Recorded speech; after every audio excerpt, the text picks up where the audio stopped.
dio la vida. Ahí se las dejo de tarea.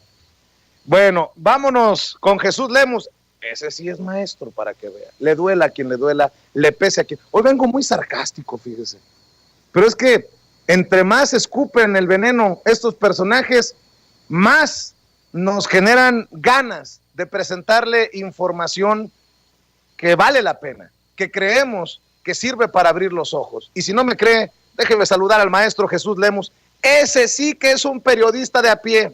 Y él sí sufrió la represión de esos enemigos de la libertad de expresión como Genaro García Luna y Felipe Calderón. Mi querido Jesús Lemus, ¿cómo te va? Perdóname que te presento así, pero ya me hicieron enchilar entre los Ciro Murayama y los Loret. Ya empieza uno medio alterada la mañana. Te saludo con gusto, mi querido Vicente. Siempre un placer poder saludarte, poder estar contigo en este espacio de los jueves, que bueno, ya me acostumbré y espero que te acostumbres también. Y qué bueno lo que señalas, el decir que pues no somos iguales, afortunadamente. Qué bueno que no le llegamos ni a los talones a ese nivel de periodismo que manejan los entonces encumbrados y que hoy están chillando, pues porque ya no tienen chiche. Y qué bueno, porque eso nos da fuerza y fortaleza, mi querido Vicente, para seguir haciendo periodismo desde nivel de la calle. Oye, por cierto, nada más dame tu opinión. ¿Es Andrés Manuel López Obrador un peligro para la libertad de expresión? ¿Es un peligro para la prensa? Te lo pregunto porque tú sí fuiste encarcelado injustamente en un penal de máxima seguridad por ejercer el periodismo, Jesús, y te lo pregunto en momentos en que dice Ciro Gómez Leiva que se siente intimidado porque el presidente lo exhibe en la mañanera. Los Aguilar Camín, los Krause, los Loret se dicen víctimas del cuasi dictador comunista. Te lo pregunto porque hoy hasta el presidente dijo, me equivoqué. En el caso de Ciro Gómez Leiva, su patrón no es dueño de uno, sino de 2 cárceles privadas. O sea, el presidente sí tiene otros datos y les arde como no tienes una idea. Dame tu opinión de eso. Mira, mi querido Vicente, yo pienso que tenemos un estado de libertad de expresión, libertad de prensa en México, como no lo habíamos tenido, pues al menos en los últimos 3 sexenios, hay que decirlo de manera muy clara. Creo que, como tú lo señalabas ahorita de manera muy clara también, hoy que haya periodistas inconformes llorando por la chichi, por el chayote que les quitaron, y que le digan estúpido al presidente, que lo ofendan, que se vayan contra la figura presidencial, pues es una muestra precisamente del grado de la libertad de expresión que hemos alcanzado. Lo comentábamos la otra vez en el programa del sábado pasado, de las 4 a las 5, aquí en Sin Censura, donde decíamos que, bueno, por primera vez, luego de 20 años, llegamos, hablando de cifras y de datos concretos, llegamos a un primer cuatrimestre de un año sin que hubiera una muerte de un periodista. Lamentablemente se presentó la muerte ya de un periodista, el asesinato de un periodista hace unos días, que lo vamos a platicar en otra ocasión, pero el hecho de que lleguemos a un primer cuatrimestre sin asesinato de un periodista, con la disminución de las agresiones a la prensa a la baja, pues eso habla de que estamos teniendo en México un nuevo repunte en la libertad de expresión. El hecho de que estemos aquí tú y yo hablando y platicando sin ningún tipo de censura, esto te aseguro que en la pasada administración, que yo todavía no me incluía aquí contigo, o en la pasada administración de Felipe Calderón o en la de Vicente Fox, no hubiera sido posible de ninguna forma. Hubiera habido algún tipo de atentado a la libertad. Yo creo que están mal estos señores. Creo que sí tenemos un estado más consolidado en cuanto a la libertad de expresión, y te digo, la prueba son ellos que están ahí, mientan madres y nadie les dice nada, como a otros que fuimos perseguidos por exponer casos de corrupción o casos de verdad, ¿no? Entonces creo que sí estamos en una mejor condición que antes, mi querido Vicente. Y en ese sentido, grábenos, don David, pregunto yo, ¿qué piensas de esta cartita que manda, perdón por la risita, el jefe Diego Fernández de Ceballos, que pide su mañanera y escribe? Les leo la carta que ayer les compartía primero en Sin Censura Nocturno y que ya tiene una respuesta del presidente después de la mañanera. Dice Diego Fernández de Ceballos: en su conferencia de prensa en Palacio Nacional del 7 del presente mes, usted me imputó conductas que constituyen necesariamente delitos graves. La primera de ellas consistió en que estoy vinculado a un grupo opositor a su gobierno que recibe fondos del gobierno estadounidense y que nos proponemos evitar que los recursos públicos se apliquen en beneficio de los mexicanos más pobres. Acto seguido afirmó que yo participé como abogado en una maniobra ilegal e inmoral que tuvo como consecuencia la devolución tramposa de muchos miles de millones de pesos de impuestos en beneficio de una empresa refresquera. Por la gravedad de los hechos que me imputa y porque usted utiliza instalaciones y recursos públicos para denigrarme, señale día y hora en que habré de presentarme en Palacio Nacional para escuchar de su voz tales cargos y las pruebas que los sustenten, dándome la oportunidad de responderle. De obsequiar mi petición quedará como hombre y gobernante que sostiene y justifica su palabra.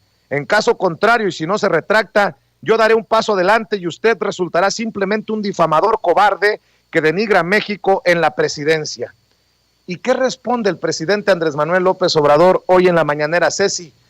Ay, nanita, dijo, ¿no? A ver, muéstrenos, por favor, el momento en el que responde a Dalila Escobar con este planteamiento el presidente Andrés Manuel López Obrador. Lo del financiamiento a grupos opositores por parte de fondos de Estados Unidos, pues también sale ya Diego Fernández de Ceballos, no sé si vio la respuesta que le dio en torno a esta relación que usted hace. Lo que dice es que, bueno, le imputa delitos graves y que él estaría dispuesto, o le pide a usted que ponga fecha para que él venga a Palacio Nacional y escuchar los argumentos, no, escuchar las pruebas. Ay, nanita.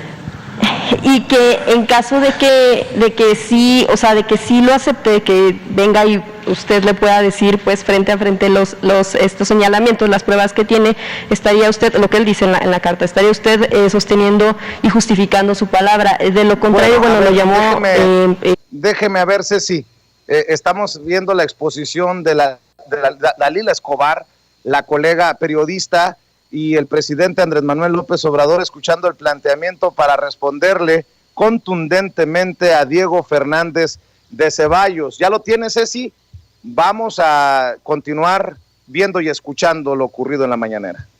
Dijo que sería difamador cobarde en caso de que no sostenga esto. ¿Qué responde usted a Diego Fernández? Pues es muy sencillo, que aclare, que diga si es cierto o no que él fue abogado de Jugos del Valle, que diga si es cierto o no, como sostienen los abogados, que ellos estaban solicitando, tanto la empresa como el abogado, que les devolvieran el IVA entrando el gobierno de Vicente Fox, que diga si es cierto o no que sin que se terminara el juicio llegaron a un acuerdo administrativo sin que se concluyera el proceso. Que diga si es cierto o no que el acuerdo significó recibir miles de millones de pesos. Que diga si es cierto o no que por esa devolución del IVA a Jugos del Valle descontaron participaciones federales a los estados. Que diga si es cierto o no que él utilizó sus influencias, y que nos diga por último de cuánto fue el moche. ¡A la madre! ¡Qué madriza le puso el presidente Andrés Manuel López Obrador a Diego Fernández de Ceballos! Pero, maestro, para pasar al tema que tenemos acordado, dame tu opinión. Mira, yo veo gran libertad de expresión en la que Diego Fernández de Ceballos puede exigirle al presidente lo que él quiera y que el presidente le responde en la mañanera y que hay un diálogo circular de ida y vuelta sensacional como no lo habíamos visto nunca antes. Dame tu opinión porque, insisto, hasta Felipe Calderón ha llamado dictador a López Obrador. Pues yo no yo no veía nunca o nunca había visto a un dictador que tuviera estas atenciones para sus críticos. Es eso, Vicente, lo que decimos. Ojalá hubiéramos tenido esta dictadura de la libertad de expresión que hoy tenemos, la hubiéramos tenido pues, en la pasada administración y en la anterior, porque fueron situaciones de constante amenaza para todo aquel que disentía, no nada más disentía, sino a todo aquel que exponía las cosas ocultas de la agenda nacional y de las relaciones entre el gobierno y sus partes en el sector privado, como lo está exponiendo el presidente López Obrador. Ahora sí, habría que preguntarle a estos expresidentes que digan o no, que digan ellos si fueron parte de ese bloqueo a la prensa, de esa mordaza, de ese privilegio a unos cuantos, que digan si en sus gobiernos hubo asesinatos del Estado contra periodistas. O sea, estamos hablando de que están prácticamente fuera de lugar estos señalamientos. Ellos mismos están acusando de que no hay libertad de prensa y hacen uso de la libertad de expresión justamente al reclamarle al propio presidente de la República. Entonces creo que están muy, muy fuera de lugar, maestro. Además, solo para cerrar este tema, se quejan amargamente del circo de las mañaneras y ya algunos piden hasta su propia mañanera. Tan, tan. Bueno, a ver, maestro Jesús Lemus, hablemos de lo que hay detrás de la minera de Cananea del Cobre, que ha sido tema de atención del presidente Andrés Manuel López Obrador en las mañaneras. Hay 54, me corrige si estoy equivocado o tengo datos equivocados, hay 54 millones de dólares perdidos que no se los quieren pagar a los trabajadores, y también existe un amago de Grupo México, el de Germán Larrea, que quiere extender el perímetro de la mina por lo menos un 10% más. Este es un tema que tú has traído ya por mucho tiempo, el de las mineras, mi querido Jesús Lemus. Sí, es correcto, maestro, es correcto, mi querido Vicente. El tema de las mineras, bueno, pues va emparejado como el caso de Diego Fernández de Ceballos, ¿no? Con la empresa Jugos del Valle. También se beneficiaron y están chillando, por supuesto, por la situación de que hoy ya no tienen los privilegios que antes. Y otra vez surge el tema de la minera Buenavista del Cobre, la que en 1990 el gobierno de Carlos Salinas de Gortari entregó prácticamente a precio de oferta a su amigo el empresario Germán Larrea Mota Velasco, dueño del Grupo México, el que pagó menos de una cuarta parte del precio real de la mina, y que al día de hoy genera esta mina utilidades por más de 2,000 millones de dólares al año. La mina Buenavista del Cobre, que se ubica en el municipio de Cananea, en el estado de Sonora, en donde no sobra decir que es un verdadero problema para los habitantes de la zona, ha surgido de nueva cuenta en el debate nacional debido a la disputa son 55 millones, mi querido maestro, 55 millones de dólares que nadie sabe en dónde quedaron. Esos 55 millones de dólares son parte de un fondo que entregó el gobierno federal a la minera desde 1995. Esto para financiar el proceso de liquidación de un grupo de más de 200 mineros que fueron cesados. Sin embargo, hasta el día de hoy, a más de 25 años de haberse entregado dicho fondo, los mineros siguen sin recibir el pago correspondiente a su liquidación laboral.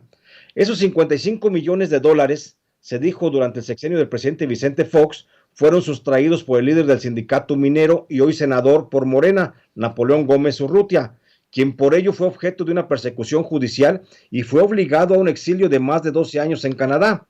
El exilio del senador terminó en el 2018, cuando regresó a México con el fuero legislativo, luego de demostrar que en sus cuentas personales nunca existieron esos dineros, razón por la cual el mismo Napoleón Gómez Urrutia hoy ha insistido para que se indague sobre la ubicación de los recursos que ahora se ha establecido siempre estuvieron en las cuentas de la minera Grupo México.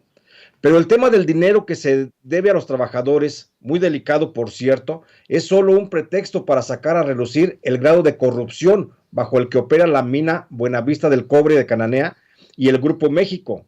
Hoy la minera, se sabe, por fuentes muy cercanas a la directiva de ese corporativo, está tratando de chantajear al gobierno federal.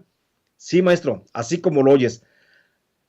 El Grupo México pretende negociar con la obligación de su adeudo una extensión del perímetro sobre el que viene extrayendo más de 200,000 toneladas de cobre. El Grupo México quiere obligar al gobierno mexicano a que otorgue nuevos permisos de explotación para ampliar su superficie minera en por lo menos otros 50 kilómetros cuadrados. Actualmente la mina Buenavista del Cobre tiene concesionada una superficie de más de 800 kilómetros cuadrados de suelo, que es el tamaño de casi 2/3 partes del territorio que ocupa la Ciudad de México, de los cuales son explotados solo 1/10 parte de ese suelo actualmente. Pero las proyecciones del Grupo México son apropiarse de toda la veta de cobre, la más grande del mundo, por cierto, que se extiende en esa zona bajo una superficie de 1,600 kilómetros cuadrados, donde se cuenta con reservas probadas de cobre para seguirla explotando en forma ininterrumpida por lo menos hasta el año 2065. Ante la política del presidente Andrés Manuel López Obrador de negar nuevas concesiones mineras, sobre todo a grandes empresas transnacionales, el proyecto de expansión de la mina Buenavista del Cobre se ve truncado. Por esa razón es que hoy el Grupo México quiere negociar el finiquito de los trabajadores mineros despedidos a cambio de nuevas concesiones mineras dentro de las demarcaciones de Cananea. De acuerdo a fuentes fidedignas que operan dentro de la Dirección de Minas de la Secretaría de Economía del Gobierno Federal, se sabe que desde el 2017 el Grupo México presentó 16 denuncios mineros para apropiarse bajo el régimen de concesión de por lo menos 20 kilómetros cuadrados de nuevos suelos para explotar. Esos 16 denuncios, que en términos prácticos son 16 peticiones de nuevas concesiones mineras, no fueron atendidos por la administración de Enrique Peña Nieto, porque el tiempo de la transición llegó antes de que el Grupo México hiciera la entrega de los estudios de manifestación de impacto ambiental. Por esa razón quedaron inconclusas las gestiones de nuevas concesiones. Hoy, ante la política oficial de negar nuevas concesiones mineras, el Grupo México ve amenazado su proyecto de expansión económica. Por eso ha revivido el tema de los finiquitos laborales y por eso trata de encandilar al gobierno federal para llegar a una mesa de negociación en donde se cambie el pago de los 55 millones de pesos por nuevos permisos de extracción minera. Pero más allá de la forma chapucera en que el Grupo México quiere negociar la expansión de su territorio para explotar la veta de cobre con la que fue maldecida la zona de Cananea, los nuevos permisos en proceso de solicitud se le deben negar a este consorcio por un solo hecho, mi querido Vicente. La mina de Buenavista del Cobre, más que una bendición económica, ha sido una maldición para los habitantes de Cananea. A causa de la mina, por los efectos de contaminación, las enfermedades raras en niños han venido creciendo. De cada 10 enfermedades raras que se registran en México, por lo menos 4 casos de ellas se presentan solo en el municipio de Cananea. Según cifras del Seguro Social, Cananea es el primer municipio en enfermedades de la piel y vías respiratorias en niños. Y también, por la contaminación de la mina, el agua más contaminada de todo el país se encuentra justamente en ese municipio. A esto hay que sumar otro dato, el que da a conocer la Comisión Nacional del Agua, que dice que de todos los municipios del país es Cananea en donde el mayor volumen de agua subterránea es sustraído por una empresa industrial. Además, en esta misma localidad es donde se registran los niveles más altos de partículas contaminantes en el agua que se destinan para el consumo humano. Si se le quiere sumar a la falta de responsabilidad social del Grupo México, hay que recordar que la mina Buenavista del Cobre es la responsable del ecocidio generado por el derrame de 40,000 metros cúbicos de sulfato de cobre en los ríos Sonora y Bacanuchi, lo que afectó, mejor dicho, a más de 22,000 personas. El hecho ocurrió en el 2014 y todavía los efectos de contaminación se resienten. Bajo ese panorama, mi querido Vicente, es que hoy el Grupo México maniobra mediante la presión para seguir gozando de los beneficios que tuvo de manera irrestricta de las pasadas administraciones. Ojalá que los encargados de las concesiones mineras puedan reparar en esto y que no cedan a la presión y que vuelvan a establecer el orden en esa zona. Este es mi reporte, mi querido maestro. Pues hay que estar al pendiente porque es un tema sensible, sobre todo en Sonora, en donde el tema minero es de suma importancia, querido Jesús, en donde hay una gran cantidad de litio, en donde hay una gran presencia de Grupo México, de Germán Larrea. Te pido por favor que nos mantengas al tanto y le voy a pedir a la gente que te siga apoyando, por favor, en tus redes sociales, con tus libros. Deberías de darnos también la lista de libros para que los busque la gente en su librería favorita y obviamente que vean y escuchen el espacio que conduces todos los sábados de 4 a 5 de la tarde en Sin Censura TV y sin censura media, querido Jesús. Muchas gracias, mi querido Vicente, y por supuesto que estamos al pendiente de decirle a la gente que me busquen. Estoy en redes sociales, en Facebook como como Jesús Lemus Barajas, y en Twitter estoy como @Lemus Barajas, y por supuesto estoy escribiendo para Los Ángeles Times y para el semanario Ángel Metropolitano de la Ciudad de México. También el espacio, por supuesto, que tan amablemente me has concedido, de los sábados de 4 a 5 de la tarde, ahí estamos en contacto con la gente, y adelantarles que mañana, bueno, en el espacio de mañana de Sin Censura, perdón, del sábado de Sin Censura, vamos a platicar justamente, vamos a analizar los problemas del mecanismo de protección de periodistas, vamos a platicar también la situación de cómo se encuentra la investigación del asesinato del compañero Valdés en Culiacán. Recordemos que es aniversario de su asesinato el próximo 15, y bueno, vamos a estar platicando con gente que sabe del tema. Muchas gracias, mi querido Vicente. Claro que sí. Oye, ¿y qué libros les recomiendas a la gente para que entienda? Precisamente hay un libro que escribe sobre el tema de los mineros, ¿no? Ah, sí, por supuesto. Justamente este tema de Cananea lo abordo de manera muy precisa y muy puntual. Busco todas las aristas y lo expongo en el libro México a cielo abierto. Ahí le dedico 2 capítulos al tema no solamente al tema del Grupo México, de cómo está operando en la zona de Cananea y en las zonas de Nueva Rosita, en Coahuila, con la mina Pasta de Conchos y el caso Pasta de Conchos, sino también expongo pues otra presencia, como lo que hace en Taxco, por ejemplo. Ahí en el libro México a cielo abierto doy un panorama general de los 916 conflictos que existen en México, de disputa, de violencia, a causa de la minería, precisamente por el arrebato del territorio y por la contaminación del agua, del suelo y por supuesto del aire. Entonces, en ese libro lo encuentran, en el libro México a cielo abierto, mi querido Vicente. Muy bien, pues te mando un abrazo, Jesús. Maestro, estamos al pendiente. Gracias, un abrazo.